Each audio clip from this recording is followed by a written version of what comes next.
2024 de la réforme de la PNC. Myriam Iraghi, des contestations à la décision des responsables de l'UNC qui appellent leurs députés à ne plus participer aux réunions de cash et de l'Union sacrée. Dans le groupe des contestataires, le député Crispin Bindoulé, il dénonce, lui, une décision dictatoriale qu'il n'est pas prêt d'accepter.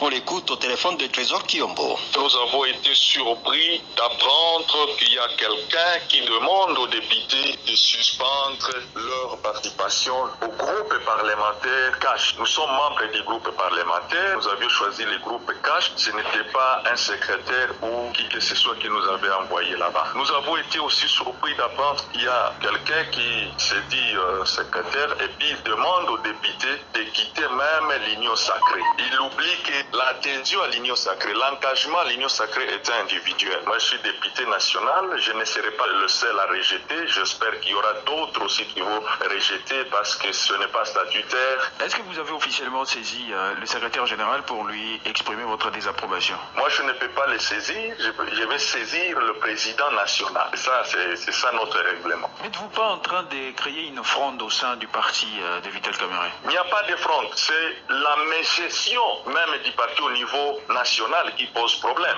Et s'il continue à gérer le parti d'une façon dictatoriale, nous sommes des démocrates.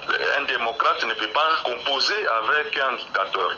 Le député UNC Crispin Bindoulé et pour le porte-parole de l'Union de la nation congolaise UNC, chacun peut avoir son opinion et il ajoute que lorsque les instances habilitées du parti décident, tout le monde doit s'exécuter. Le député Alfred Maïcha précise par ailleurs que c'est Vital Kamerhe qui a un accord avec Félix Tshisekedi.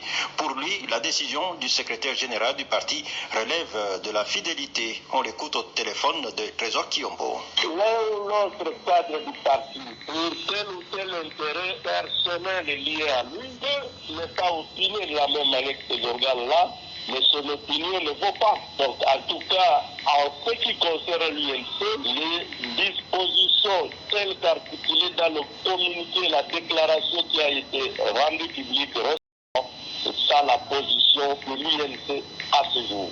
C'est le parti qui a adhéré au CAR. Ce n'est même pas le parti qui a adhéré au CAR. C'est Vital Kamerhe qui a un accord avec le président Félix Tshisekedi. C'est le parti qui a adhéré à l'Union sacrée. Alors, le jour où Vital Kamerhe retire sa signature de l'accord de Nairobi, qu'est-ce qui va rester? Peu importe tel ou tel qui serait tenté de se vendre à vil prix. Le jour où le parti retire sa signature sur l'Union sacrée, qu'est-ce qui va rester? Bon, nous ne mettons personne à corde au cou. En tout cas, c'est un problème de conscience et de fidélité autant à son parti qu'à son leader, l'honorable Vital Kamerhe. Le porte-parole de l'UNC, le parti de Vital Kamerhe, le député Alfred Maïcha.